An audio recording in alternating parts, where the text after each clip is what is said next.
You ask Tiger to solve. This deals with linear equations with one unknown. The final result is j equals 1 over 3. Let's solve it step by step. Group all constants on the right side of the equation. Add 2 over 9 to both sides. Combine the fractions. Combine the numerators.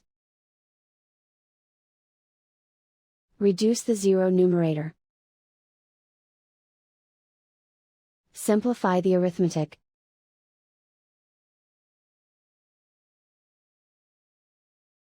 Isolate the j. Multiply both sides by inverse fraction 3 over 2. Group like terms. Multiply the coefficients. Simplify the fraction. Multiply the fractions.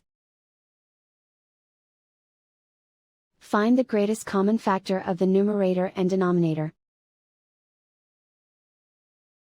Factor out and cancel the greatest common factor. And so the final result is j equals 1 over 3.